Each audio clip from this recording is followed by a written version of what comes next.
This WebEx gives. I think now we are recording, no? Yes. Yeah. Yes. Excellent. Excellent. So, vamos, adelante. Buenos días, bienvenidos todos a este webinar que organiza Andalucía Trade, Agencia Andaluza de Transformación y Desarrollo, desde el área de internacionalización. Este que les habla es Enrique Sánchez Arredondo, del área de internacionalización de Trade y en concreto del Departamento de África y Oriente Medio. Celebramos hoy una jornada dedicada a los mercados de Irán y otros de la región y en concreto al mercado de Irak, como un mercado que nos parece de interés a efectos de presentarlo a las empresas andaluzas y para que se puedan valorar las posibilidades. Tenemos un repertorio de ponentes de gran nivel de Irán y de Irak. Seguramente muchos de ustedes conocen ya a Alireza Farrokhzadi, que es nuestro jefe de proyecto de la antena Trade Irán. Y tenemos también a un colaborador de la antena Irán, colaborador de Alireza, que nos va a presentar el mercado de Irak. De hecho, es un profesional del marketing con mucha experiencia en introducir productos en ese mercado.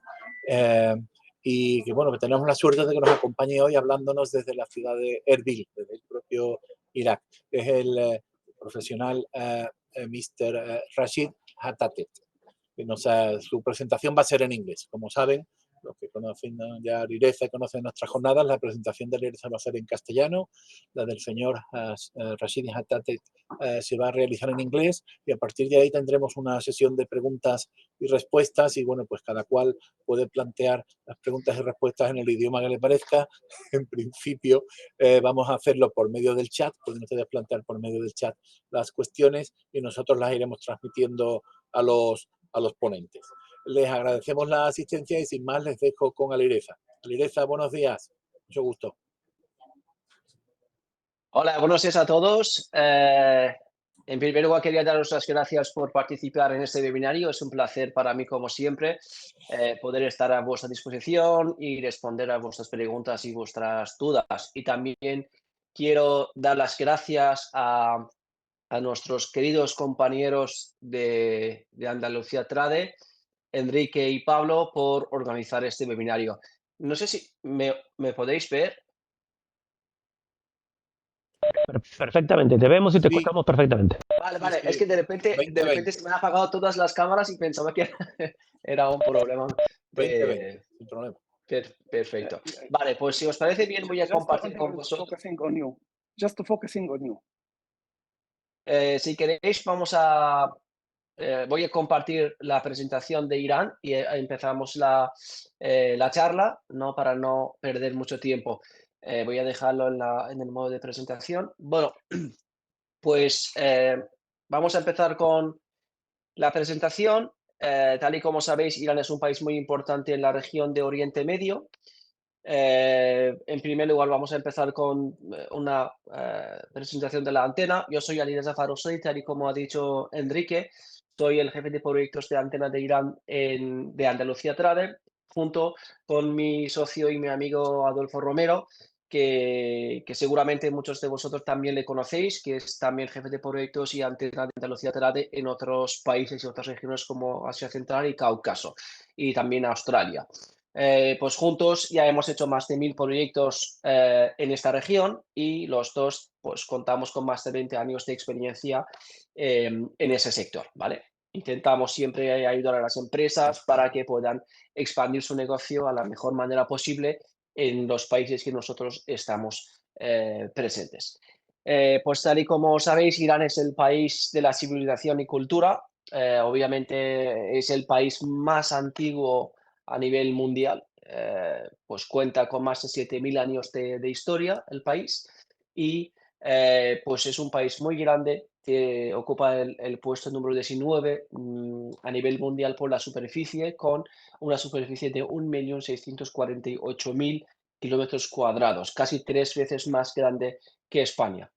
Irán tiene una población de casi 87 millones de habitantes, de las cuales la mayoría de ellos son jóvenes. y con estudios universitarios. Hay que tener en cuenta que el 90% de la población de Irán, de los jóvenes, ¿no? Me refiero, tienen estudios universitarios. Como poco tienen licenciatura y la mayoría, la generación de 80, pues la mayoría ya cuentan con un máster o un doctorado. Eh, Tal y como he dicho, es un país muy joven, ya veremos los datos más posteriormente. Es un país con una importancia significativa, ¿no? En la geopolítica de la zona al encontrarse entre el Oriente Próximo y Asia Central. Ahora mismo, pues obviamente con todos los conflictos que existe en la zona, pues Irán podría ser y es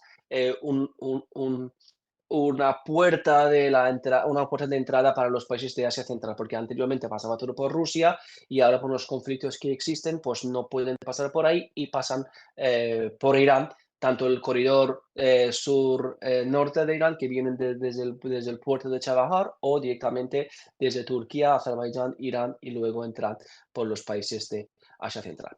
La capital del país es Teherán, es una megaciudad con 12 millones de habitantes. Cuando digo 12 millones, solamente hablo de la misma ciudad, pero la área metropolitana de Teherán, los alrededores llegan a entre 16 a 17 millones de habitantes. Hay que tener en cuenta que muchos de ellos pues, viajan diariamente a Teherán para trabajar. Tal y como he dicho, Irán es un país muy joven, casi 62-63% de la población tiene menos de 40 años, pues obviamente es una cifra muy interesante y hay que tener en cuenta a la hora de desarrollar un plan de negocio, un plan estratégico para Irán, ¿no? Si queremos tener un negocio a largo plazo con Irán o tener un negocio duradero, pues es una cifra que obviamente nos ayudaría, sobre todo para las empresas muy grandes, ¿no? Son las internacionales que pues también están presentes en el país. He elegido algunas fotos de la ciudad de Teherán. Tal y como podemos ver, es una ciudad muy grande, una ciudad desarrollada. En Teherán pues contamos con montañas muy altas de casi 4.000, 5.000 metros de altitud, que tal y como podéis ver en las fotos, tenemos 2-3 meses de nieve en Teherán. Contamos con 2-3 pistas de esquí que son muy famosos a nivel de país. También ya existen turistas de otros países, por ejemplo, los países árabes del Golfo Pérsico que vienen a Irán para hacer esquí o pues, estar en los hoteles de lujo que existen en estas zonas, ¿vale? Teherán pues tiene diferentes líneas de metro. Es una ciudad que cuenta con autopistas muy grandes y pues una construcción bastante avanzada. Aparte de Teherán, pues hay otras ciudades que son importantes. ¿Eso por qué digo? Porque tanto a nivel de población como a nivel de nivel industria, también tenemos que tenerlos en cuenta. ¿Por qué motivo? Porque, bueno, aunque la mayoría de las empresas importantes tienen la sede o una sede en Teherán, pero también podría ser que algunas pues no la tengan, dependiendo un poco del sector, ¿no? Hemos tenido pues empresas que han viajado a Irán y aparte de Teherán pues tuvieron que viajar a otras ciudades. Tenemos a Mashhad a 1.000 kilómetros de Teherán, a Isfahan a unos 600, a Karaj que está a 25 kilómetros de Teherán, está casi pegada, a Tabriz unos 900 kilómetros y a Shiraz también entre 900 y pico, 1.000 kilómetros de distancia, ¿no? Digo las distancias porque muchas veces cuando estemos en Teherán, pues para poder desplazarnos tenemos que coger aviones. Hay que tener en cuenta una cosa importante cuando hablamos con los iraníes, que los iraníes son diferentes a los árabes, ¿vale? Es decir, que el idioma del país no es árabe, es persa, ¿vale? Es diferente, obviamente hay muchas palabras que comparten la raíz, ¿vale? Pero es importante que el idioma es diferente, no se entienden y cuando estamos hablando con un iraní hay que poder distinguirlo entre un iraní y un persa. Es decir, cuando oímos la palabra Irán hay que relacionarlo con persa, no con árabe, ¿vale? La mayoría de la población de Irán, bueno, 90 y 100%, no, 90 y pico por ciento es musulmán. Y también existen pues, otros tipos de religiones, como donde también existen cristianos en Irán. existe una religión que se llama zoroastrismo, que es la primera religión del país. También viven los judíos, etc. Es un país que pues, tiene diferentes religiones, aunque son minoritarias, ¿no? En el mundo, pues hay diferentes países en los que podemos encontrar persahablantes. Por ejemplo, en la zona de Oriente Medio Asia Central, tenemos a Irán, obviamente, tenemos a Afganistán, que también su idioma oficial es persa, tenemos a los tayiques, al Tayikistán, que ellos también hablan persa, y los países árabes del Golfo Pérsico, porque existe una relación histórica entre los países, sobre todo muchos empresarios iraníes que fueron a esos países y establecieron su negocio en ese país, pues ahora después de generaciones, pues obviamente ellos ya tienen sus familias que también hablan persa, como países como Bahrein, que hace 50, 60 años pertenecía a Irán, era una provincia de Irán, Bahrein, ¿vale? En Emiratos Árabes también podemos encontrar persahablantes, en Qatar también, en Kuwait hay muchos iraníes que hablan, bueno, muchos persahablantes también, y también en Irak, normalmente en la parte de Kurdistán de Irak, muchos kurdos también, aparte de kurdo y árabe, saben hablar perfectamente persa, ¿vale? Y los países extranjeros occidentales, pues podemos encontrar a Estados Unidos y a Canadá, con mayor porcentaje de inmigración de los iraníes, y luego en los países europeos pues tenemos a Francia, Inglaterra, Alemania, y también en España. En España no existen muchos iraníes, no hay muchos iraníes, sobre todo, bueno, como mucho tenemos unos 3.000, 4.000 iraníes que viven en España, en comparación con otros países como Francia, como Alemania, como Inglaterra, en Europa, ¿no? En total, dicen, no existe una cifra oficial, pero lo que dice el gobierno, entre 7 a 8 millones de iraníes viven en el extranjero, ¿vale? Vamos a la parte de la situación económica del país. En 2023, Irán ha podido ocupar el puesto número 33, ¿vale? 37, perdón. No veía la pantalla.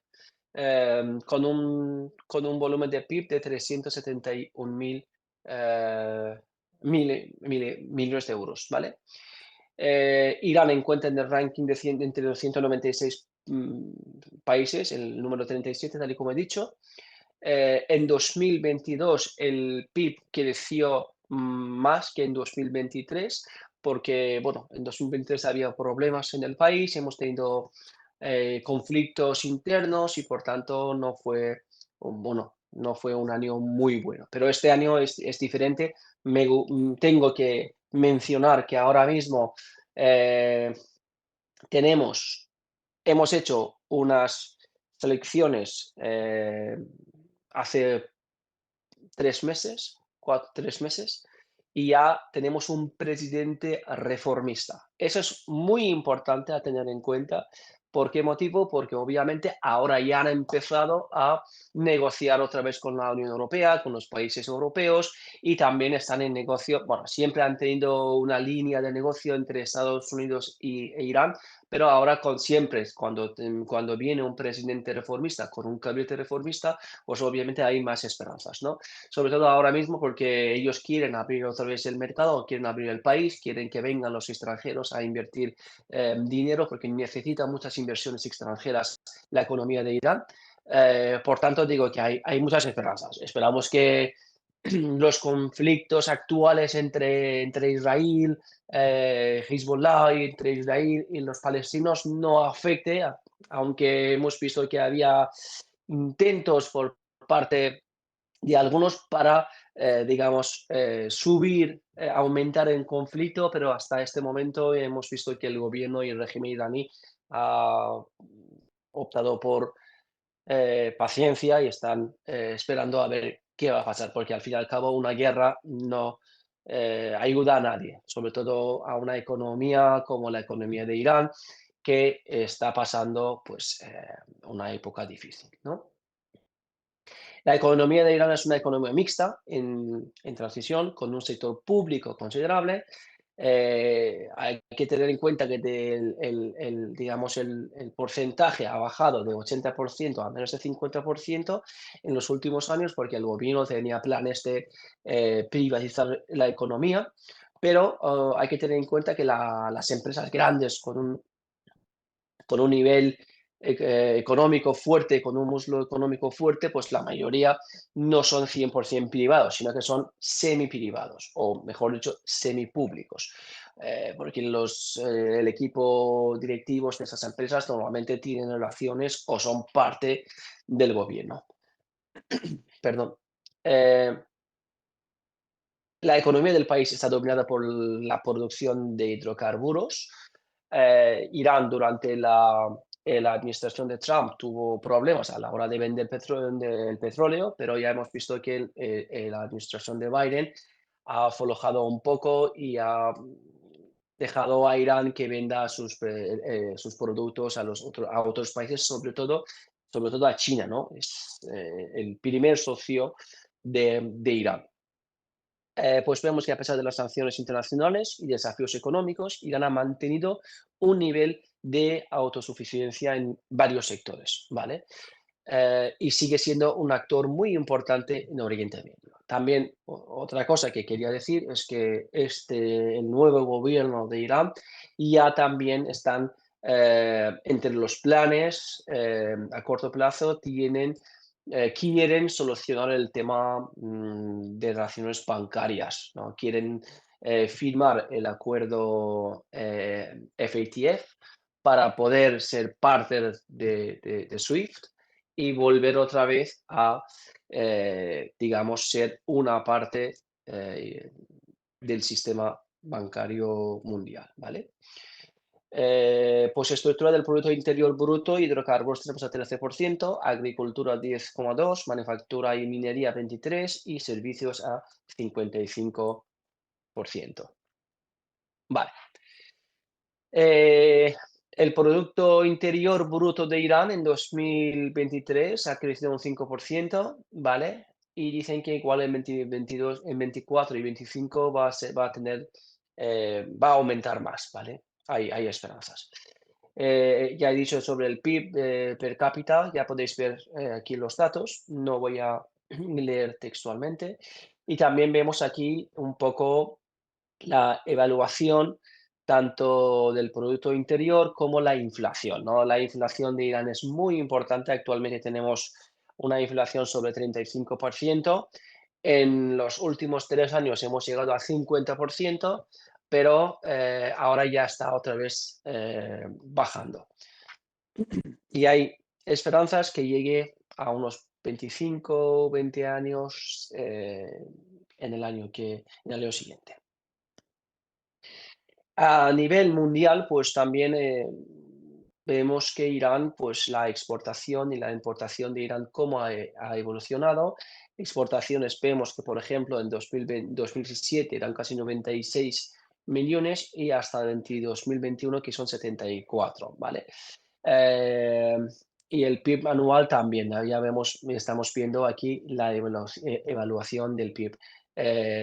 Ya vemos que en 2018-2019 era negativo por el tema de Trump, las sanciones secundarias puestas por Trump, pero ya a partir de la llegada de nueva administración que fue Biden, la cosa pues se mejoró un poco.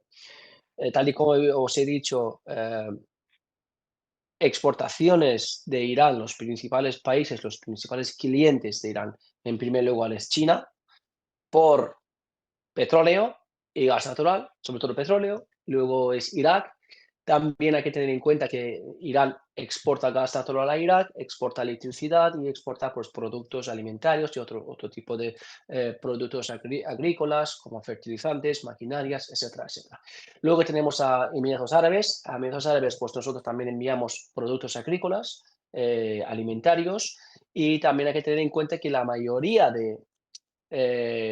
digamos, relaciones comerciales entre Irán e Emiratos Árabes es porque utiliza a Dubái como para hacer operaciones triangulares, para poder luego reexportar los productos a otros países. Tenemos a Turquía y luego a Afganistán, ¿no? Los principales vendedores a Irán es China, Emiratos Árabes, que pasa lo mismo que otros países envían a Dubái y desde Dubái va directamente a Irán. Por eso siempre es el segundo o primer socio a nivel de comercio. Turquía, India y Alemania, ¿vale? Pues la oficina de estadísticas de la Unión Europea, Eurostat, reveló un informe del comercio entre Irán y los 27 países miembros de la Unión Europea que alcanzó unos 5 millones de euros en 2022, ¿vale? No voy a leer todo textualmente, hay que tener en cuenta que el primer socio de la Unión Europea es Alemania, ¿no? 35% pertenece a Alemania, razón por cual Berlín era, digamos, el principal socio comercial de Teherán en 2022, mientras que Italia y los Países Bajos ocupan el segundo y el tercer puesto respectivamente, ¿vale? España, lamentablemente, no está entre los 10 países de top 10 del ranking, y esperamos que podamos superar y podamos subir un poco en este ranking, porque al fin y al cabo Irán es un país importante de la zona y vale la pena tenerlo en cuenta. Pues las exportaciones de Alemania a Irán aumentaron un casi 13% entre enero y noviembre de 2022, ¿vale? Hasta llegar a unos 1.500 millones de euros. Bueno, aquí tenemos también relación entre España e Irán hasta 2021 y luego veremos las cifras del 2022, ¿vale? En la exportación, pues eran 440, importaciones 1.000.000 de euros, 1.500.000, perdón. Y vemos que hasta el 2021, en 2017 el nivel es muy alto, pero en 2021 no tenemos un nivel de compra-venta considerable, ¿vale? Sobre todo lo que os he dicho, tuvimos al COVID, las sanciones, etcétera, etcétera. Aquí veremos un poco con más detalles lo que España ha vendido a Irán desde 2019 a en 2023, ¿vale? Y también la tasa de crecimiento anual entre 2019 y 2023 relacionado con el producto.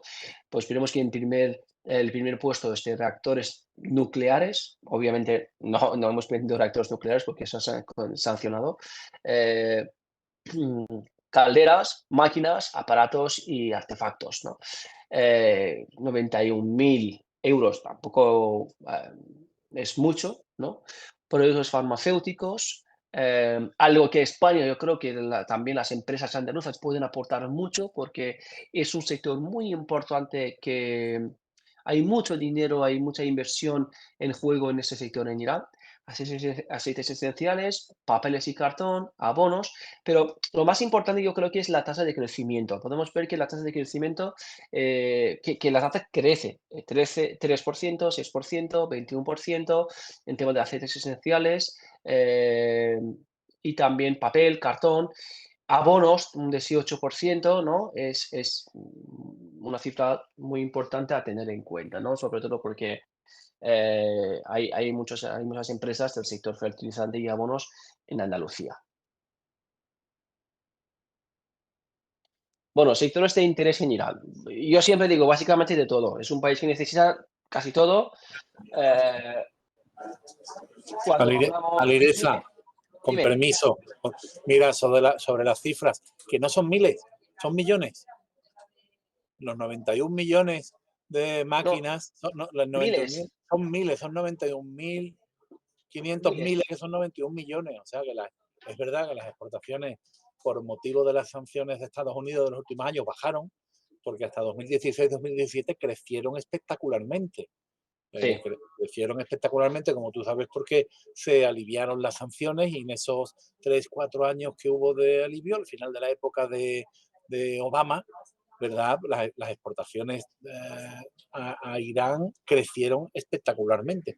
Irán también Sí. pudo exportar mucho. Llegó la era del presidente Trump y ahí bajaron también drásticamente. Y bueno, Correcto. y se vienen recuperando. Entonces, perdón por interrumpir, pero que no son miles, No, que no, no, bien. son millones, tío. Me he Hombre, equivocado, perdón. que sigue siendo una exportación bastante relevante, incluso con el bajón de los últimos años, ¿no? Ya está, ya me callo. Culpa mía, perdón por Nada, por error. ya me callo, ya me Eh, callo.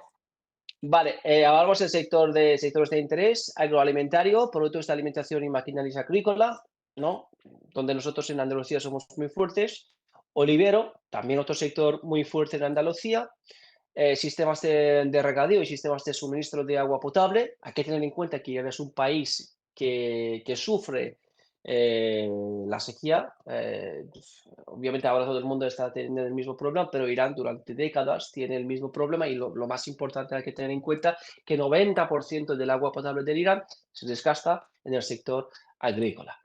Ingeniería y construcción industrial, no tanto industrial, también construcción de viviendas. Irán es un país bajo construcción constantemente.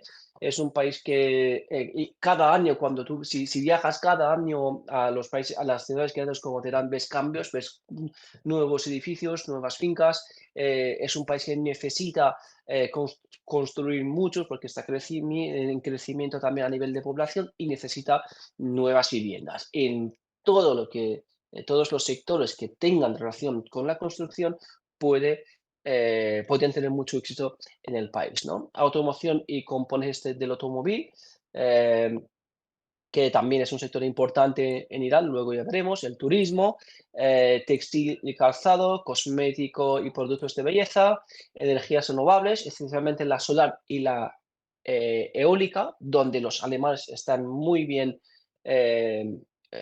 digamos, presentes en el país con las empresas importantes del sector. Y también han hecho parques de energías solares en Teherán, una ciudad como Hamedan. Muebles fabricados en España, informática y telecomunicación, tratamientos de residuos, alimentación animal y aditivos. Una cosa importante cuando queremos hacer negocio con Irán, cuando vamos como una empresa andaluza, una empresa española, para ellos es muy importante que vean que el producto está hecho en España. Ellos no quieren un producto fabricado en China vendido por una empresa española. Para ellos eso no es agradable, porque dicen, si queremos un producto chino, vamos directamente a China y tenemos una relación y compramos de ahí. No vamos a... Yo, perdón por decirlo así, pero estoy diciendo textualmente lo que ha pasado en algunas ocasiones, en algunas reuniones, ¿no? Que dicen, oye, yo no voy a comprar un producto chino a precio de un producto español, un europeo, aunque esté bajo la licencia de una empresa española, tal, pero al fin y al cabo el producto es chino. Por tanto, eso hay que tener en cuenta a la hora de vender a ellos, ¿vale? Influencia de Irán, pues tal y como he dicho, pues Irán tiene mucha influencia en la zona. Obviamente yo creo que ya estáis todos al tanto por las noticias que salen tal, pero sobre todo en los países que Irán tiene mucha influencia es Irak, es Siria, Líbano y también los países como Afganistán, por norte también Armenia es un país que también tiene mucha influencia. Hay muchos armenios que viven en Irán desde hace muchos años y Azerbaiyán también, porque obviamente Azerbaiyán era parte de Irán hasta hace unos 100 años, como Turkmenistán, por ejemplo, también.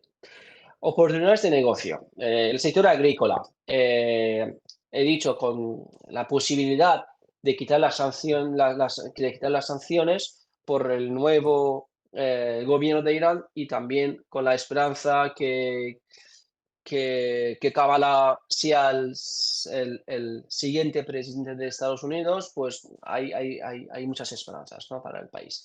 El tema de las infraestructuras ferroviarias, pues Irán quiere construir 25.000 kilómetros de raíles, ¿vale?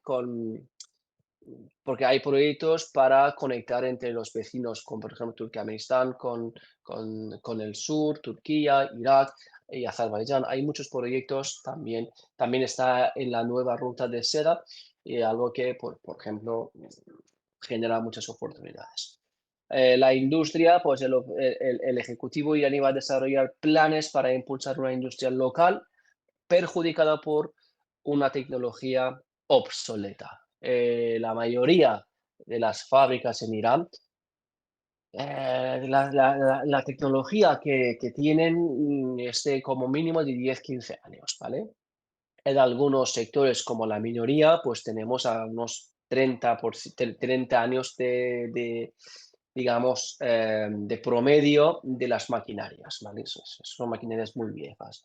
En tema de construcción, os he explicado anteriormente, y equipamiento médico, lo que yo decía, el sector es muy importante, es un sector regulado que genera oportunidades de negocio. El volumen de negocio que mueve el equipamiento médico es de unos 250 millones de dólares y los medicamentos unos 1.000 millones también de dólares. Irán importa cerca de 40% de los medicamentos.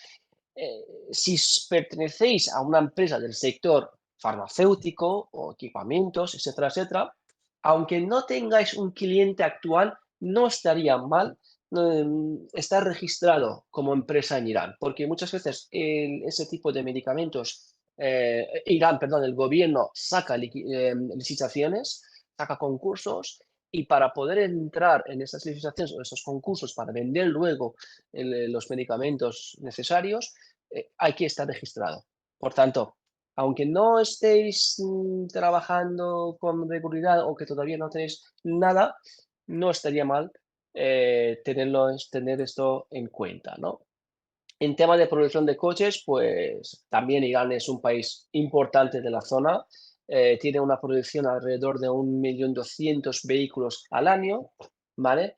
Y una facturación de 12.000 millones de dólares. Es el 18º fabricante de automóviles a nivel mundial, pero ahora mismo hay casi todas las empresas chinas, los fabricantes chinos, están presentes en el mercado iraní. También, otra cosa que me gustaría deciros, que muchas empresas, muchos fabricantes europeos también están presentes actualmente en Irán, pero con sus filiales chinas. Por ejemplo, Volkswagen está en Irán, pero con una marca china. El coche es el mismo, el motor, el chasis, todo es el mismo, simplemente han cambiado el nombre, pero pertenece al grupo Volkswagen, ¿vale? O Renault ha vuelto, las empresas japonesas como Mitsubishi, como Toyota ya están presentes, Honda está presente, los coreanos también como Hyundai, como Kia están presentes, es decir, que están vendiendo directamente a Irán.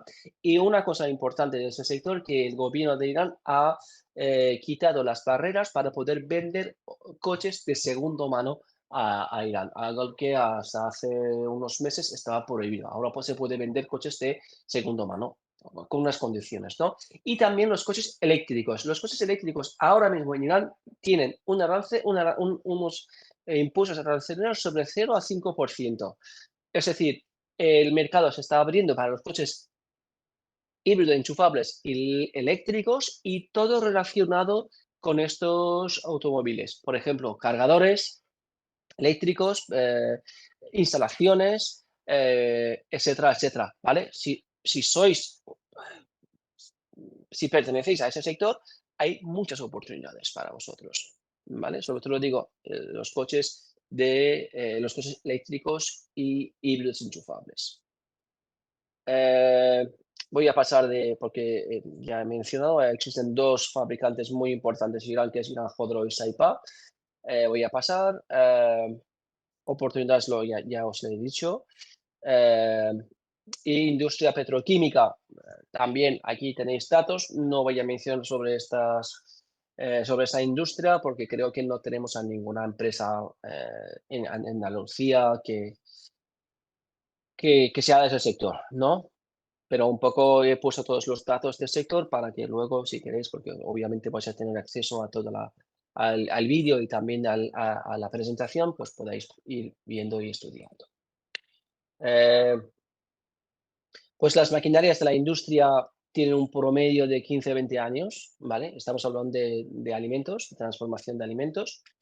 Hace falta tener las últimas tecnologías para fabricar maquinarias que funcionan con las energías, sobre todo sostenibles, maquinarias para secar los alimentos, es otro tipo de otra oportunidad, y el know-how, ¿no? Digo, ese sector genera muchas posibilidades y muchas oportunidades de negocio. Tecnologías e insumos agrícolas, pues importaciones del sector agrícola. Irán es un país de 4 estaciones, capaces de cultivar cualquier tipo de producto. Dicho que es una población, tiene una población de 87 casi millones de habitantes. Irán produce 310.000 toneladas de pistachos, algo el sector de pistachos de Irán está sufriendo por el tema de alfatoxina que tiene. Por tanto, si sois una empresa del sector fertilizantes, abonos, que puede resolver el problema que tiene Irán, vais a tener mucho éxito en este país, ¿vale? También es productor de azafrán, el 80% de producción mundial. También es un sector que necesita muchos abonos fertilizantes. Es el primer productor de caviar, con 3 toneladas de caviar al año, ¿vale? El segundo país de producción de dátiles, después de Egipto. Lamentablemente, digo lamentablemente porque el sabor de los dátiles de Irán es muy bueno.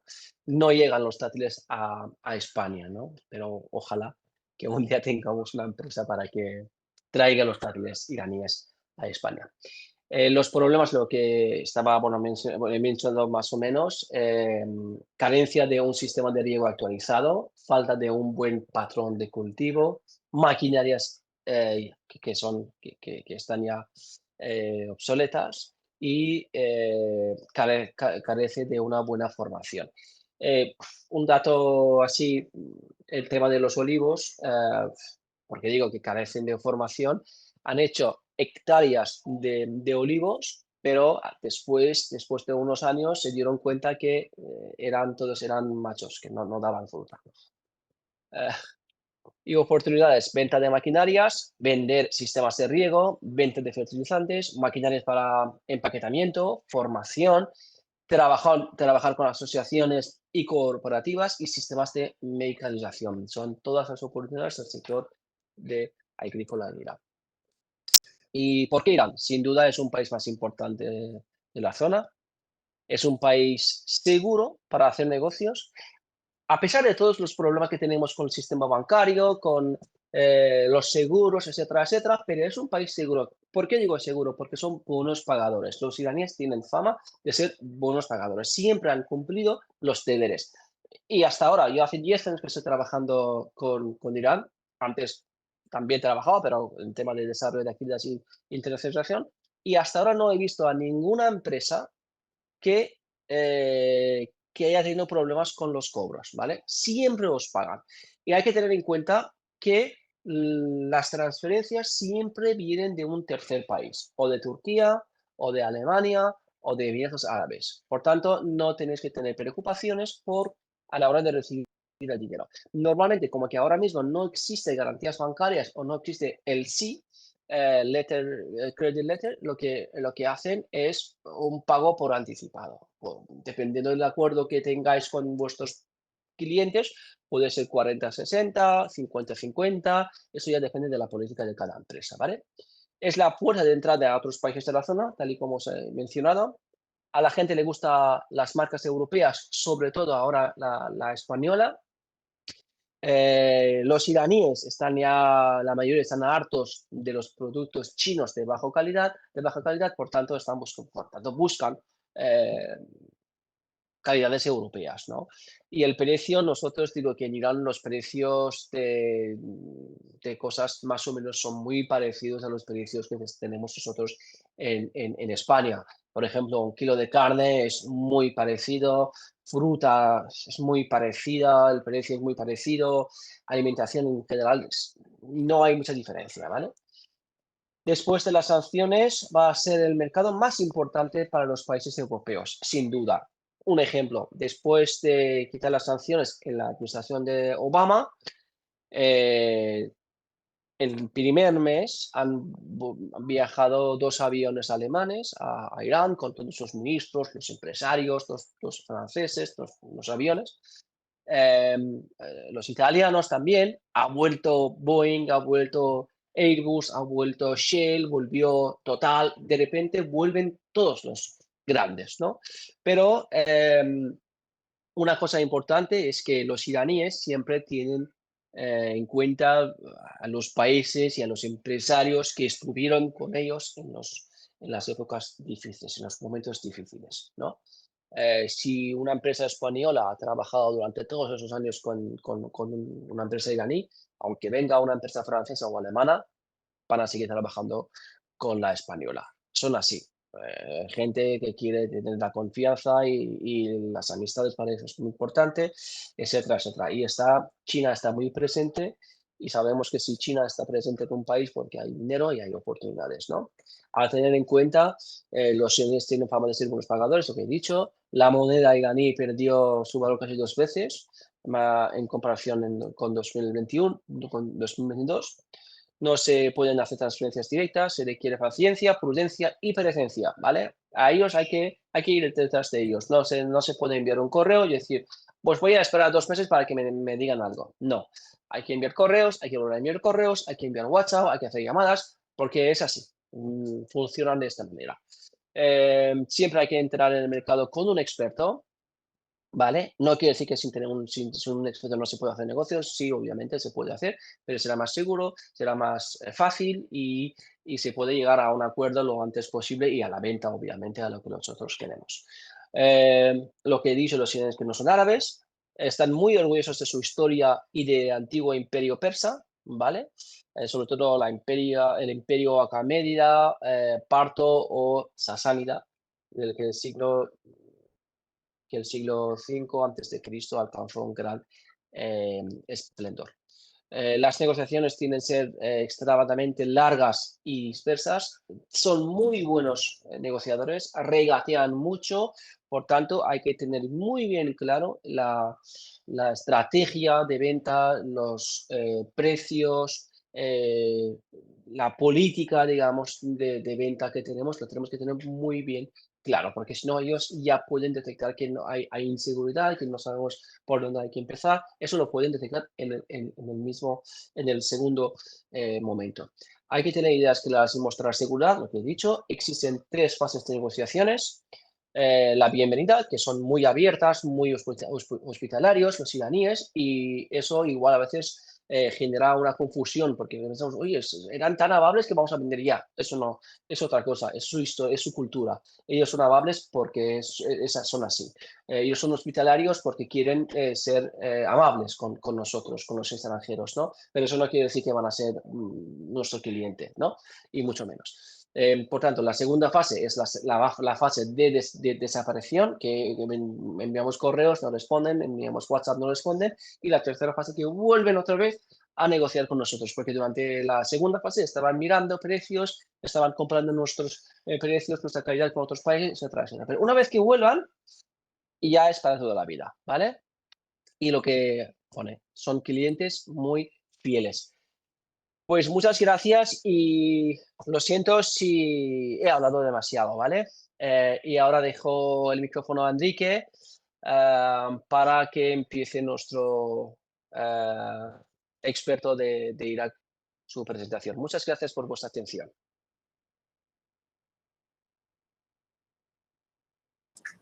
Sí, Alireza, muchas gracias.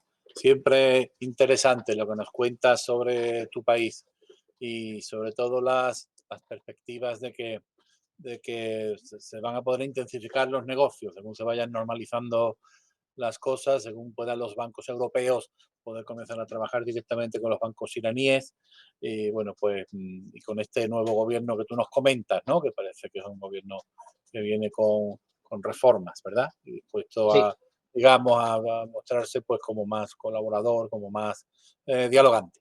Eso siempre es buena noticia. Muy bien. Sí, sí, Bueno, lo bueno es que este gobierno tiene visto bueno de los superiores para que hagan lo que sea necesario para poder abrir el país. sí. De hecho, venimos trabajando con este mercado desde hace varios años y tenemos un flujo bueno, constante de empresas que se interesan y a las que les organizamos agendas o bien organizamos misiones comerciales como la que está a punto de llegarles a nuestros oyentes, que probablemente les llegará durante el mismo transcurso de la jornada, la convocatoria de la misión directa multisectorial a Irán que tenemos prevista para finales de octubre. Esa convocatoria les va a llegar a todos ustedes probablemente antes de que acabe la jornada o si no a lo largo del día.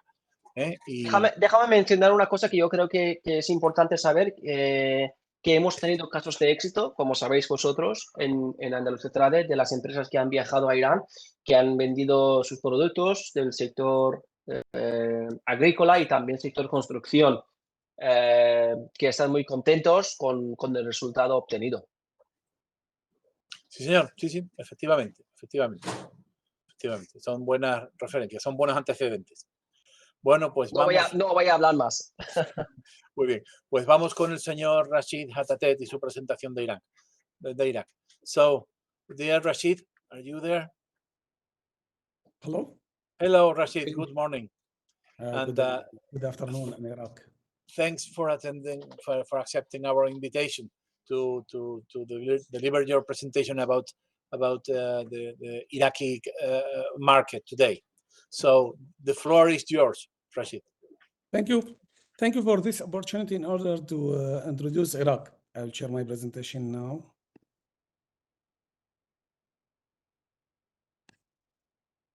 Okay. First of all, I'd like to thank you for the. First of all, I'd like to thank you for this opportunity in order to talking about the opportunity in Iraq. Actually, maybe 30 minutes or 1 hour, it's not enough to talking about the improvement of the situation in Iraq, because all of us, we know the situation of Iraq during this 20 or 30 last years. Due to the war and to the issues. I will explain a lot of some of the opportunities here, and we will talking more in the next webinar. Introduction to Iraq. Actually, Iraq located on the Middle East, as we can see here on the map, surrounded by 5 countries. Turkey, Syria, Jordan, Saudi Arabia, Kuwait, and also Iran. The area, it's 437 kilometers. The population, it's around, approximately, it's around 44 million. This is a 2024 estimated. After 2 or 3 days, there is an official statistics will started here in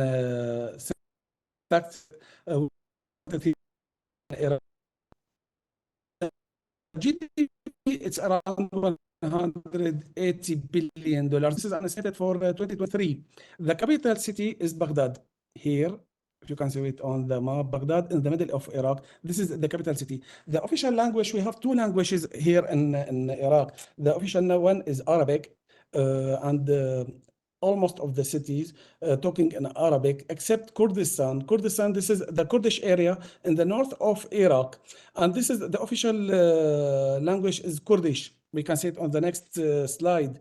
The Iraq population compared with let me say, Saudi Arabia, in Saudi Arabia, it's 36 million, comparing with 44 in Iraq. Here we can see on the map, just 1 minute. Yeah, here we can see on the map, Iraq consists of 18 cities. The major 4 cities in Iraq is Baghdad here, this one Baghdad. Baghdad is the capital of Iraq. For sure, we will talk every time about the security improved, okay, because during to the many years of the war and Daesh and ISIS and a lot of issues.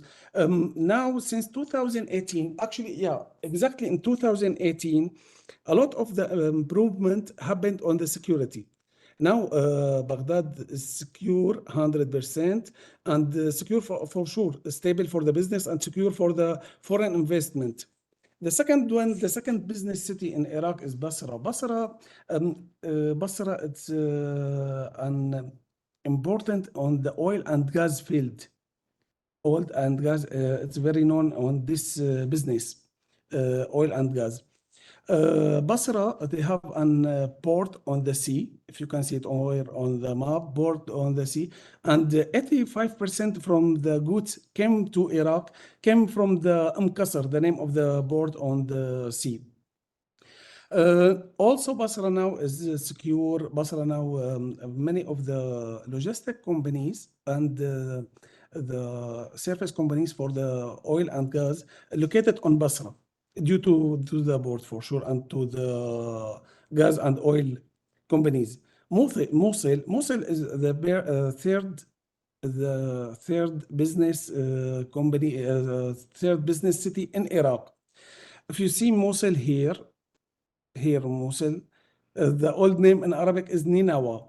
Mosul had met a significant issue related to ISIS. ISIS attacked Mosul in 2013, and in 2017 we finished almost from ISIS. The part of the city still under now it's rebuilding, and the security has improved very well in the Mosul. This is for sure. We're always looking for the Mosul as a very potential city and very potential, especially for reconstruction. Kurdistan, this is in the Kurdish region. If you see it also on the map, this one, the name is Duhok, one of the city, and Erbil, which were when I located now, and Suleymania. This three cities is in Kurdish area. The official language here is Kurdish, and this is the city the most secure and stable, not only in Iraq, maybe in the area. Especially Erbil, because Erbil is the hub of the multinational companies, and the multinational, all the companies have their headquarters and head office here, Erbil, and they manage it all the Iraq.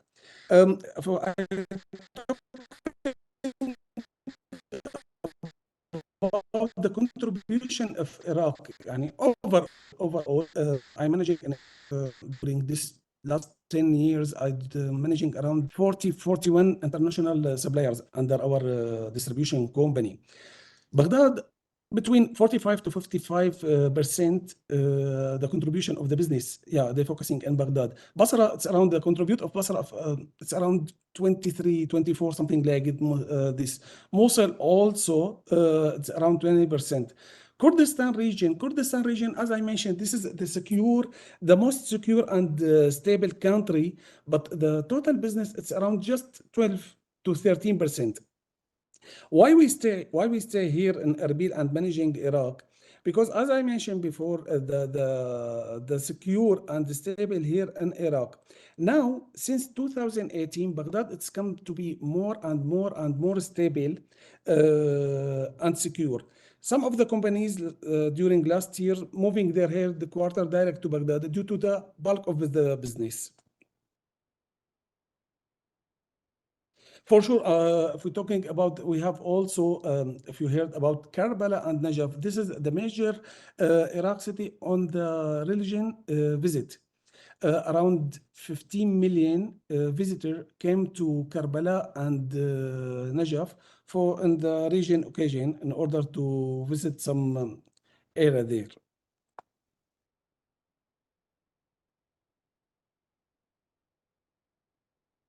The opportunity and consideration Iraq.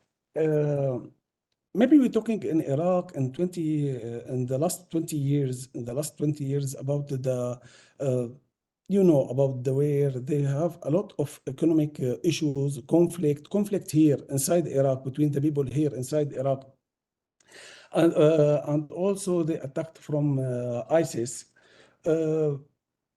This war and instability affected direct on all the aspects of the life, all the aspects, and even a lot of the people, Iraqi people left Iraq. And to be honest with you, let me say before 2017, no one interested in also to invest here in Iraq.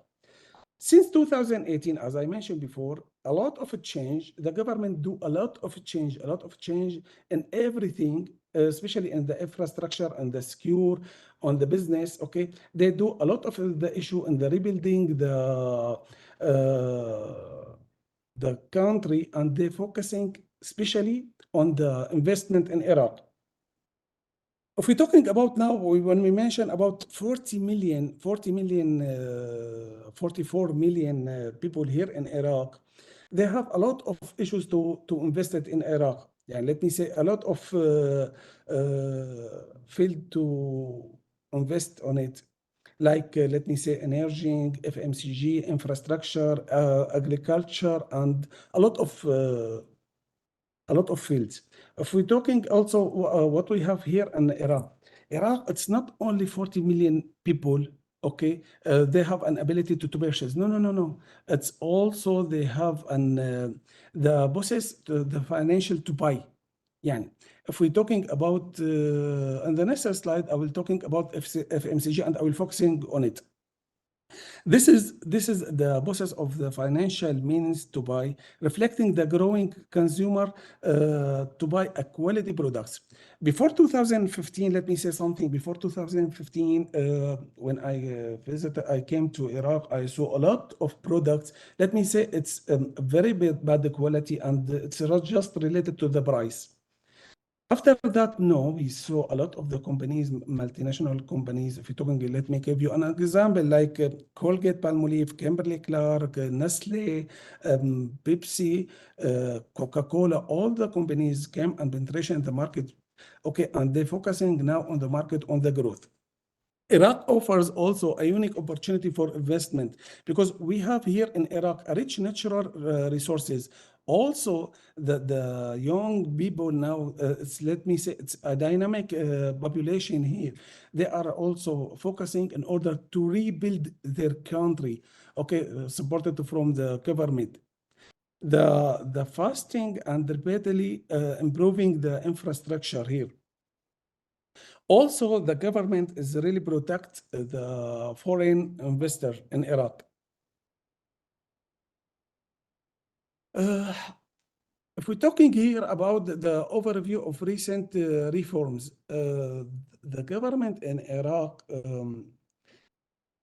gave a lot of facilities to the investor. Even if you wanted to establish your, let me say, factory or your business here in Iraq, or even if you want to import goods from anywhere. The key reforms includes tax exemptions and also reducing for the investor sectors, such like, let me say, in manufacturing, on the infrastructure, and also a lot of fields. For sure, I will go by details now on it. The government also offer an tax holidays for specific years. They give, let me say, for an it's depend to the size of the business. They give 10 years. Okay, this is like an tax holidays, and also they give 15 years. It's depend to the business, size of the business for sure. As I mentioned before, most of the companies, they have maybe factories here in Iraq. They establish their factories here in Iraq due to the security, to establish the country come to be stable and come to be, let me say, a good environmental to invest. If we see like Pepsi and Coca-Cola, each one of them, they have two factories, one in Kurdistan and the other one, let me say, in Baghdad. Also, Nestle, Colgate, Mercedes, Procter & Gamble, all the international companies here. Last year in 2023, Iraq was the second country in the Middle East on Toyota, who sell Toyota. It was after, I think, Saudi Arabia. Yeah. If we're talking about the sectors to invest in Iraq, okay, this safe and stability on Iraq, it's opened the door for all the investors across multiple sectors, including, let me say, energy, infrastructure, agriculture, and all the fields. Here I mentioned on the slide for some of the fields, okay? If we're talking about FMCG, as I mentioned before, we are here in Iraq. Many of the companies, before they start working with, let me say, 7, 8, 10 years before, they were working with an official distributor. But some of them start start managing the business by themselves. This is the result of the stability on the business of Iraq. This is also the result of the let me say the facilities given from the government. Also, this is the result of the stability of the secure here. On the FMCG, as I mentioned on the field, I will go by details on the FMCG on the next slide. On the healthcare also, there are a huge opportunity now on supported the government as on the pharmaceutical and also on the medical technology. Day by day, we saw some decision came from the government in order to give tax-free for this field. Energy, oil and gas, for sure, Iraq is the second oil reserve worldwide. And all the companies here, let me say on Basra, especially on Basra, on the area around Basra, we're talking about around 50 or 60,000 foreign employee working here in these fields. Infrastructure, the construction, roads, board, and also rebuilding the project. Infrastructure, this is for overall Iraq. Overall Iraq, especially now on the Mosul and also in Baghdad. If anyone visited Baghdad in 2015 and compare it with now in 2024, a huge of changes. Also on the agriculture. Agriculture, the government also gave some facilities, some tax-free for a lot of products to import from outside to Iraq. 3 weeks ago, Spain company came, we organized for a meeting in Baghdad for a Spain company working in the agriculture. Okay, and they visited Baghdad for 3 days and they signed some contract there.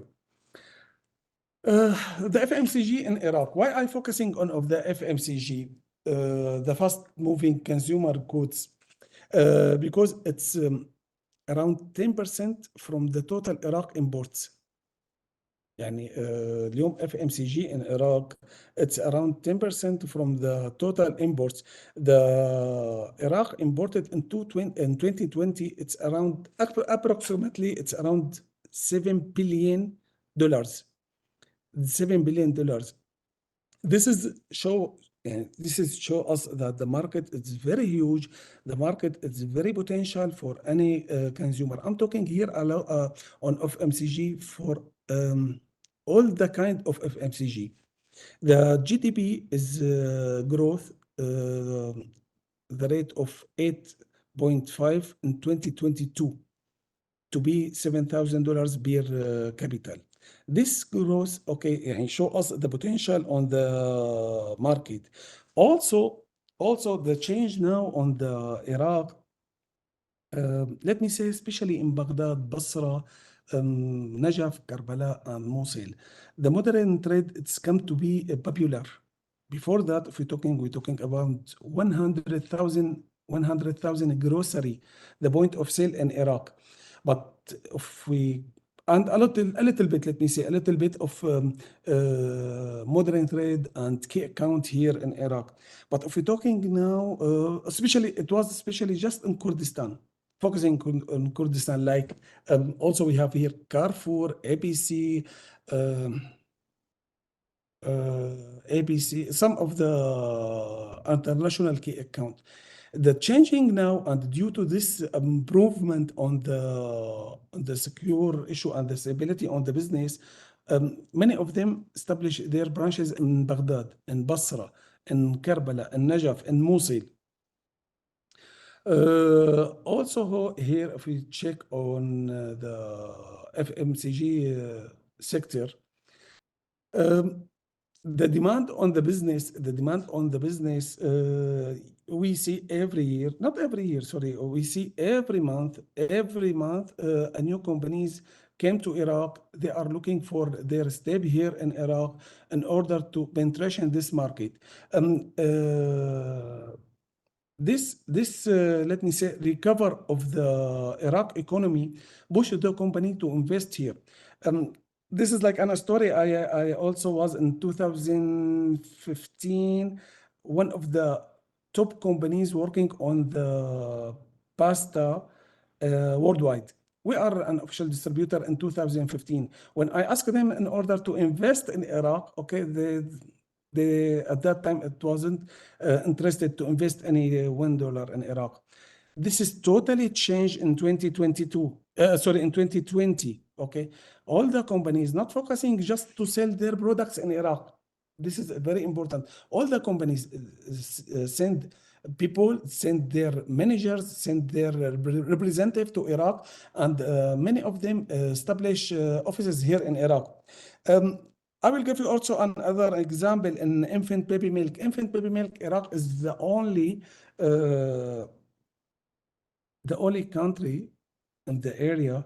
They have 44 players on the market, including for sure the top and the international companies like Danone Nutrition, like Nestle, like all the companies. But the market is open for each one. When I make a study on infant baby milk in 2020, it was 43 players with a market size $300 million. $300 million. Because we are because Iraq is located near to Turkey and to Iran, so we have a very famous products here. Lead the market came from Turkey or came from Iran. I will give an example here for a brand name Kala. This is a brand, Iranian brand, working. They established their factory in Karbala, as I remember, 5 or 6 years ago, and they invest in Iraq. Now the turnover of this company, it's $700 million per year. The other field, if you're talking about energy, oil and gas, as I mentioned, Iraq is the second the second country worldwide for the reserve of oil. We have a lot of surface companies working here, and also a lot of investment, and the government always give a lot of facilities for these companies. In Basra, almost of these companies located in Basra in order to support this Chinese, Europe, American, all the companies focusing here, especially in Basra. Infrastructure in Iraq. As I mentioned, since 2018, the government start working on the rebuilding the cities, especially on Mosul and the area beside Mosul.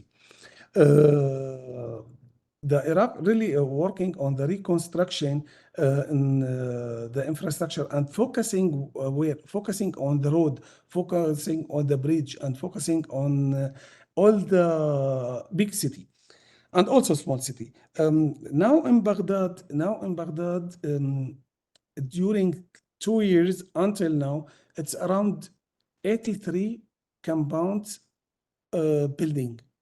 This is a huge step in the infrastructure. Also, the government promoting public-private, for sure, and this is partner between public and private companies here in Iraq, and this is give a very good facilities from Iraq. Or also telecommunications here in Iraq, the companies is working and we develop this sector. We're always looking for investor to develop this sector. All the distribution companies working on the ERP system. I'll give also an example. SAP, they have an official office here. Oracle, also Odoo. All of this of the companies here in Iraq. There are, and let me say, key project. This is, we signed the contract between the private company with the government. I'm talking about now here about $17 billion. This is to road project, okay? And there are on a road, if we back to the map, if we back to Iraq map, we can see here, I will back here, this is important. If we see here, Iraq logistics from all the shipments came from Europe, okay, across Turkey to Gulf. Okay, due to the war in Syria now, the only way in order to ship your products direct from Europe, Turkey, and to Gulf, it's across Iraq. So the also government gave a lot of facilities to the logistic companies here. One of the field also we can invest on it. Where it here? Yeah, one of the field also we can invest on it, the agriculture. The government is focusing and working to improve the food sector. As we know, the food sector is very important for any companies, and the company now it's focusing and they give a lot of facilities for the people to invest in the agriculture issue and their firms. For sure, there are a growing demand for the modern farming technology. And one of them, which one I mentioned before, for one of the company visited Baghdad, one of the Spain company organized and visited to Baghdad before 3 weeks. The focusing on the development on the local agriculture, this does not mean that we are just focusing on the local company. No, always we are looking for the technology from outside, especially from Europe, in order to increase the business or to increase the development in this sector. Tourism and hospitality on Iraq. Iraq, as we mentioned, we have two cities in Iraq, Karbala and Najaf. We have around 12, 14, last year maybe they mentioned for 17 million visitors. 17 million visitors to these cities. And also all of us know that Iraq has a rich culture heritage. Okay, a rich culture heritage. And the tourism and the hospitality industry also supported from the government,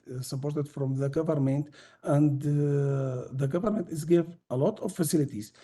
If you see, every time we mention that the government is give the facilities. Why? Because there are a huge change now on the mentality, a huge change of the direction of the government. Now, Iraqi government and Kurdish government, okay, just focusing on the investment on Iraq, just focusing now in promoting for the, let me say, to the investor, to the tourism, to visit Iraq, to see the potential of the business of Iraq. Iraq is very, very, let me say, huge potential. So what the government mentioned, a lot of a change of the, let me say, the mentality and the direction, focusing, okay, to show the potential of business of Iraq, and also so mention for the secure and stable of the business now. The photos now, you can see it here. This is Erbil. Yeah. I think a lot of from you did not know the Iraq very well. This is a part of Erbil city. Okay, and this is the stadium on Basra. This is a part of the street here in Erbil. Divan Hotel located in Erbil. This is part of Baghdad also. This photo in Baghdad, this is the finance ministry in Baghdad. Also, this is some photos from Baghdad. This is from Basra. This is from Karbala, and this is also from Kurdistan. This is Erbil. Uh, uh, this photo from Babil. Babil, this is a city. Babil's city on the north of Basra. This is also Baghdad. If we can see here on the right, this is also photo in Kurdistan, in Erbil. You can see this. This is an example, especially this photos in Erbil. This is an example for what the Iraqi government want to do. Why? Because if we see Iraq, it's two parts, Kurdish part and Arab part. Kurdish part and Arab part. Kurdish part, let me say, it's since many years stable. There is no war. The economic is very stable. It's secure. The government here in Kurdistan working for the infrastructure since many years. What's happened in the Arab part? They are focusing now to do all the Iraq. It's like Erbil and Kurdistan. This is apart from, as I mentioned, Erbil. Here, one of the malls, here we have around 12 malls just in Erbil. This is also a city because we have cities here beside on Erbil. This photo in Baghdad, the photo I mentioned it here on Baghdad. This one on Najaf. This is a hotel on Najaf. This is a hotel also in Babil, in Halla, also here. This one, Rotana, here in Erbil. This photo, just let me say a brief photo to talking about the development happened in Iraq since this year. Yani, if we're talking about this hotel or this hotel or this hotel, we are talking about 6 years and come. Now about some deep on the government facilities, the tax incentive for the foreign investor. The government give incentive like 10 years, up to 10 years tax holidays. For some, let me say, some qualified investors, it's up to, for sure, it's up to the size of the investing. And some of them, sorry, but I see some messages in Spain. If something, just send it to me in English, please. Yeah. Some of them, it's, let me say, extended to be 15 years. Okay, this is tax holidays. And also reinvestment benefits. The government also gave an additional tax incentive for the companies, okay, for the expand some products and import some products. Some products, it's, let me say, tax holidays. There are on a list of from the company. Import duty exemptions, also the government, they have a list of the products. They give them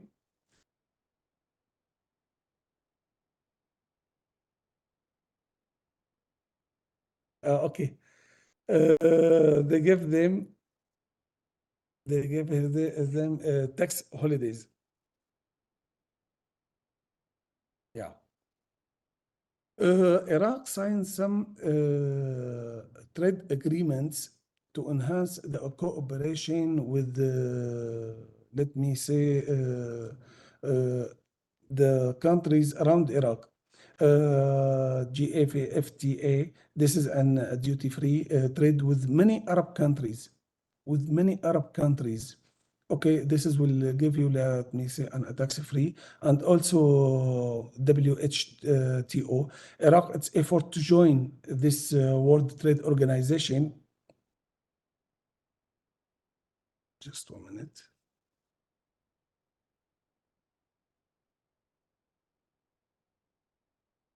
Sorry, I lost the messages. Can you resend it again? Okay.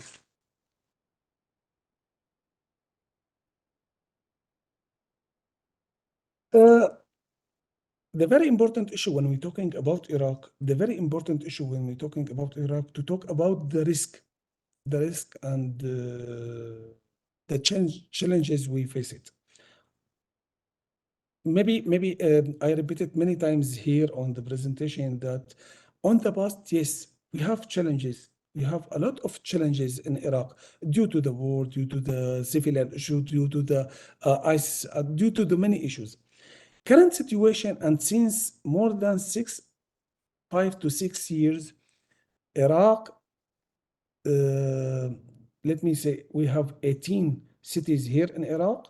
We have 18 safe and stable area, maybe except one city. This is on the this is beside Syria, on the border with Syria, but we have 17 cities. 17 cities. This is totally secure, totally stable, totally ready to work with any investor. Logistic issue regarding for sure, to be honest, here I wanted to mention for the bureaucracy. Okay, for sure, we have some delay on the issue with the government. Maybe this issue will take some time to take an approval and permission to work.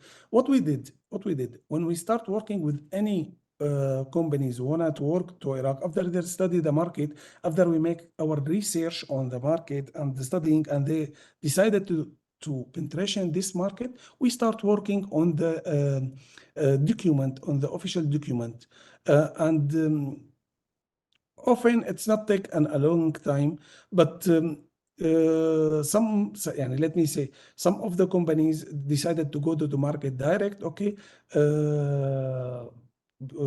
before they take an official approvals.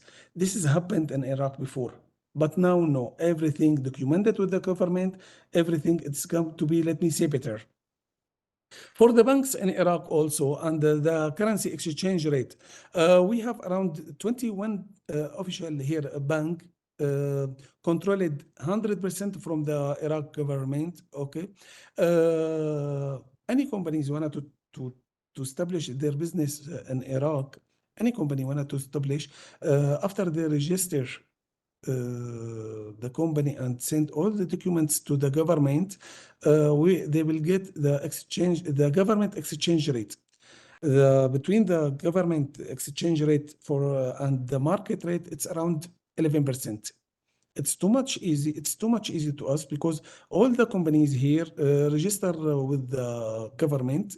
Okay, because maybe you mention here in Europe or any country, it's this is a normal issue. Actually, this is not a normal issue in our area, to be honest with you. But now the government, it's come to be more documented, more specific, more clear in the business, and this is a very good issue for the companies. Which kind of the visa? We have two kinds of the visa. The first visa is to the Arab area.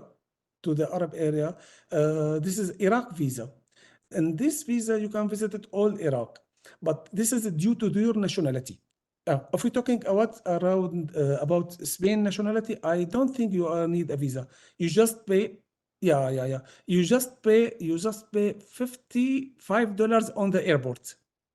And you can go direct to Baghdad airport, or you can come to Erbil. It's up to you. And you can visit all Iraq with this visa. You don't need visa. Just pay $55 on the airport.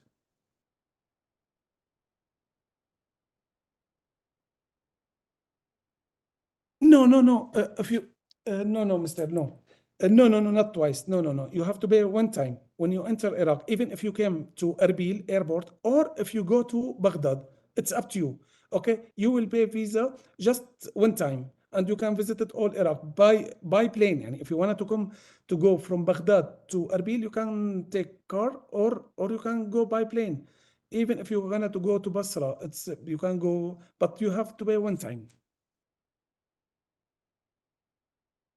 You are most welcome. For sure, when we're talking here about the culture, still still we are in Iraq. The culture is sensitive, still sensitive. So we know here that the relationship is very, very important. The relationship in Iraq, it's very important, and this is always help us, okay, to do the business and to do the investment in Iraq. The very important point in Iraq, that the face-to-face meeting. Yes, the face-to-face meeting. From your side, yes, yes, there are. I think we have 2 or 3 flight per day between Erbil and Baghdad. 5 per day. Sorry, if you want, I can write it direct to you, or if you can hear it to me. Between from Istanbul to Erbil,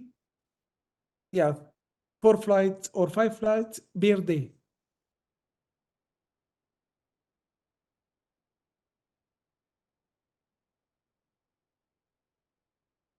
Something wrote in Spain.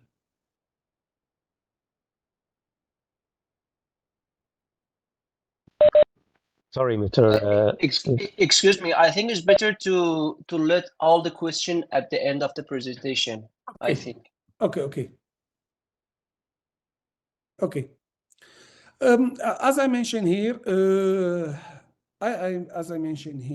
face-to-face is very important. What we mean in face-to-face? Some of the companies use an email to send the people. It's not popular here, for sure. The multinational companies and the big companies here working by email, WhatsApp, something like this. But the main issue, and we always prefer face-to-face, maybe not direct from the company, not direct from your side, from your representative in Iraq. Here I mentioned for success stories and who's the companies here in Iraq. To be honest with you, if I wanted to mention for the companies here in Iraq, it's a huge. There is no, maybe if I'm talking about FMCG or cars or any field, maybe all the companies, they have an representative here in Iraq, okay? If you wanted to go, let me say sector, I will give you some example. And pasta Parella, Di Vella, this is from Italy. From Spain, we have a honey, San Francisco honey. It was the number 2. It was lead the market at, from 2015 until 2020. This is from Spain, we imported. If we're talking about Toyota, as I mentioned before, Iraq was the 2nd country last year on the sell Toyota. For sure, I'm talking about the last modern collection. All the companies here working, I have a lot of study for the companies here, and some of the companies I manage it by my own company. I'm talking about, let me say, Nestle, $125 million, the turnover. Johnson & Johnson, I'm talking about also $80 million per year. Sadia, this is BRF, this is managing by my company directly. Sadia, I'm talking about $300 million per year. For sure, all the business is growth day by day. Because all the companies focusing now on Iraq, and they visited by themselves. This is a photo. If you see, this is an Mercedes. This is a building in Erbil, and they have a lot of branches across all the, let me say, the major city in Iraq. This is Toyota in Baghdad. This is Pepsi Cola. This factory in Baghdad, and they have another one also here in Erbil. Also Coca-Cola, they have a factory also in Baghdad, and another one also here in Erbil. As I mentioned at the first, we have a lot to talk about Iraq.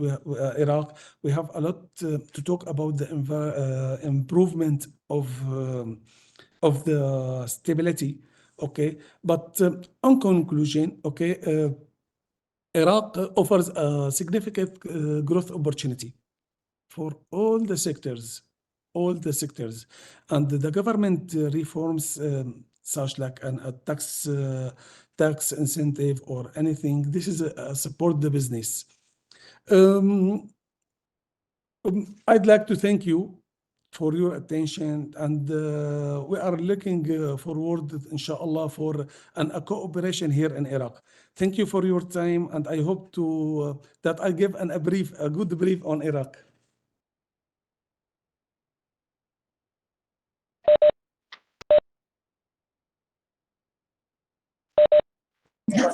Yes, yes, Mr. Rashid. Yeah, it was a very complete, a very sincere, and a very rich presentation that that that you made to us concerning Iraq. I think you have enlightened us about the possibilities, and you have updated the idea that many of us could have about your country as a potential market. So we thank you for this insightful presentation. And now, yes, it's time for questions if our attendees have any. Some questions have already arisen, for instance, the one about visas. And it is true that Europeans may get their visa directly at the airport. They only have to pay a certain amount in dollars. But the person who posed the question was mentioning also the need for a visa to access Kurdistan, the autonomous regions of Kurdistan. I understand that there is a need for an additional visa to visit cities in Kurdistan if you come from Iraq. I understood so. No, just let me explain about the visa. Okay, any European nationality, okay, he came to Iraq without, let me say, a previous visa. He will get a visa at the airport. The visa cost, let me say, around $55. Okay, maybe $50.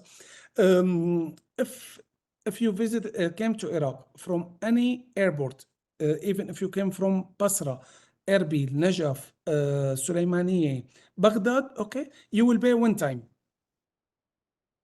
You will pay one time. Sorry, there is no voice. Excellent. That's good to know. Great. That's great to know. And it's safe now. Let me say something. If anyone want to visit Baghdad, he can also, when he visited Baghdad, he can also came to Erbil, okay, by car or by plane. Oh, Plane. excellent. So they can come by car from Turkey, for instance? Yeah, from Turkey we have to Erbil five flights per day. Yeah. And to Baghdad, from Istanbul to Baghdad, I think twice per day. For sure, I will give you 100% the info about this question. Okay, I will send it to Mr. Ali.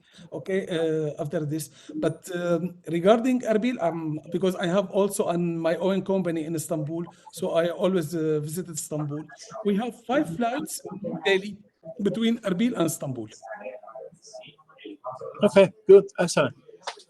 Good to know. Let me say also, I will say this in Spanish, Mr. Rashid, because it's concerning a visit to Iran that we are arranging for next month. So I will explain this in Spanish with your permission. Bueno, pues habrán visto ustedes que hemos publicado en el chat el enlace a la convocatoria de la misión directa a Irán de finales del mes de octubre. Es una misión multisectorial, es decir, puede participar cualquier empresa de cualquier sector interesado, fabricante o prestadora de servicios, y es una misión híbrida, lo cual significa que las empresas que estén interesadas pueden celebrar las reuniones presencialmente, pueden viajar a Teherán y celebrar la agenda de reuniones que les preparará la antena de TRADE en Irán, o si prefieren no viajar, las pueden celebrar online, tal como saben que se vienen celebrando también en el caso de Irán. Así que esa convocatoria está abierta. Incluso he podido subir el documento de la convocatoria a esta plataforma y en algún sitio deben saltar que está el documento disponible. Y si no, lo tienen ustedes por medio del enlace que les he dejado arriba y lo he enviado por correo. Es posible que muchos de ustedes ya lo hayan recibido. Y bueno, si quieren hacerle más preguntas al señor Rashid o a Lireza, pues este es el momento, porque ya vamos un poquito pasados de hora. Hemos pasado ya 11 minutos de la 1:30 y en principio finalizábamos a la 1:30, así que es el momento. Thank you very much. Enrique, let me ask him a question. Mr. Rashid, thank you so much for the explanation. I think it was great. Alireza, the same for you. It was nice as usual, but let me point on Rashid. Let me ask you a question. When we talk about Iran, we all know that there are a few troubles. There are big troubles with the relations, with the sanctions, and with many things. We can solve them, but the troubles there are. Do we have to know about any trouble in Iraq? I mean, any sanction related to any law that we don't know or something like this? I mean, you mentioned in your explanation the hurdles. I think it's a nice way to explain to do this. What is the trouble? What is the hurdle? What is the problem to sell, for instance, this honey, this San Francisco honey you mentioned? Where will they find the specific trouble? This company, I don't know. Thank you. Can you repeat it again, Bess? Just a minute. Can you repeat Yes, it I again, mean, please? is there any trouble, any problem to sell to Iraq? I mean, are there sanctions that have to be taken into consideration if you make business with Iraq, such as happens with Iran and the problems with No. the United States? This is just we don't know. I mean, it's just to clarify this point. Yeah. Okay. There is no sanctions here in Iraq, okay? But the government sometimes protect the local production. This is one. But there is no any issue in, to import to Iraq. We don't have this any sanction. I think in Syria and maybe Mr. Ali Reza can mention for Iran, okay, but Iraq, no. We don't have any sanctions. But also, I will give you one issues for the honey imported from Spain, San Francisco. Okay, the government it's not allowed to import honey just to support the local production. This is stopped for only 1 year, and after that it's reworking again.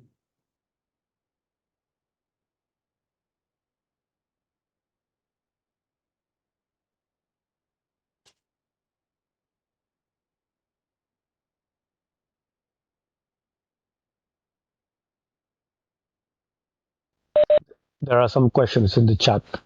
Can you read them? Sorry. About multilateral World Bank and United Nations.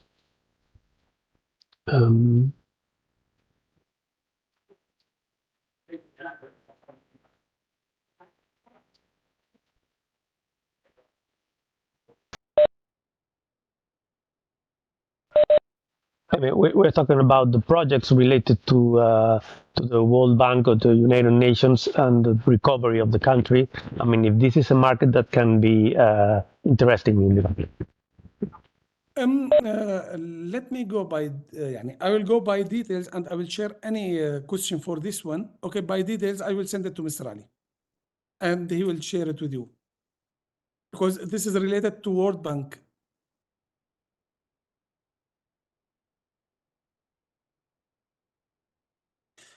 Actually, on my side, I don't have enough experience in this type of the projects, but I have joint venture, okay, with two companies here. They have enough experience in this field, and they are working in this field also.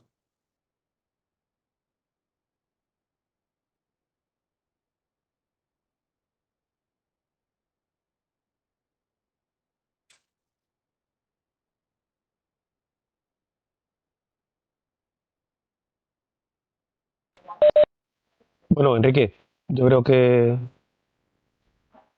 ¿Estamos? Sí. Hay una pregunta de la empresa Spanish Olive Technology, está en el chat, está en inglés. There is a question about a company who specializes, Mr. Rashid, in technologies for... Yes, no, there is no any limitation, okay, for the olive oil trees. There is no any, and also we import olive oil from Spain. We have the famous and the lead market on the olive oil name RS. I don't know if you know it. This is an from Spain. He is the lead market. He has three kinds of the olive oil, as I remember, extra virgin and Bomas. The kind of this one Bomas is leading Iraq, RS, and there is no limitation on it.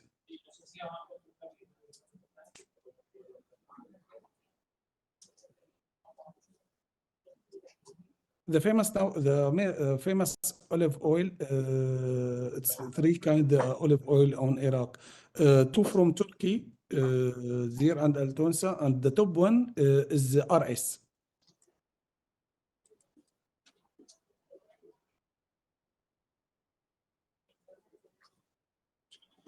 Y parece que hay un par de preguntas para Lireza, una sobre el mercado de joyería y otra sobre compra de pescado, sobre información que puedas tener.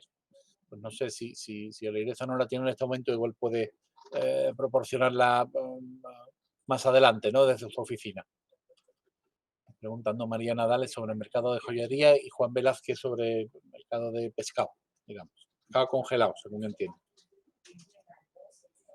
A ver, sí, tenemos sobre el mercado de joyería, os podemos facilitar información y del tema de pescado también, pero a ver, el tema de joyería es muy concreto. No sé exactamente a qué te refieres, María. Si me puedes explicarlo un poco mejor. De todos modos, vamos a enviar un correo a todos de crecimiento y ahí si hay algunas preguntas y algunas incertidumbres, nosotros fabricamos pendientes en oro. Vale. A ver, ten en cuenta que Irán tiene una fabricación de oro y de joyería muy importante. En el bazar de Teherán, sobre todo, se mueve mucho ese negocio y normalmente la mano de obra en Irán es mucho más barato. Podemos vender, podemos enviar productos siempre y cuando que sea una marca. Es decir, al fin y al cabo lo que vamos a hacer es vender la marca, no es vender la joya o el pendientes, ¿no? Pero sí que, por ejemplo... sobre el tema de joyerías, digo, si consideramos una marca, podéis hacerlo en Irán, también podéis venderlo en Irán, pero ten en cuenta que existen otras marcas famosas en el mercado, ¿no? Casi todas las marcas a nivel mundial, las grandes de joyería están en el país presente. Eso quiere decir que hay demanda, hay negocio, pero para eso tenemos que profundizarnos un poco más. Si te parece bien, luego podemos hacer una reunión contigo y hablar con más detalles. El tema de los pescados, ¿se puede comprar pescados de Irán? Sí, Irán es exportador de pescados y también de mariscos. Desde Irán venden gambas diferentes también a España, pero necesitamos un poco también saber un poco más detalles. Si queréis vender pescado o queréis comprar pescado de Irán. Sobre el tema de fertilizantes. Sobre el tema de fertilizantes, os he dicho que nosotros hemos tenido a través de Andalucía Grado, hemos tenido buenas experiencias de ese sector, las empresas que han viajado a Irán, y es un sector muy demandado en Irán. Hay muchas oportunidades de negocio, hay muchas empresas de Irán que también quieren tener fertilizantes europeos porque han tenido problemas con los fertilizantes chinos en el mercado y por tanto ya tienen que cambiar el chip y ir hacia otros tipos de fertilizantes. Existe la venta de producto acabado, existe la venta de producto semiacabado o en grano. Eso ya depende de la política de cada empresa.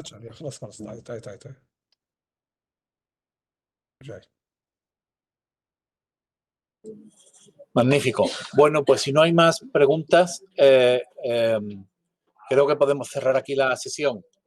Ya sabéis que tenéis a vuestra disposición tanto a Lireza como a los que estamos en la sede detrás en Sevilla para cualquier duda.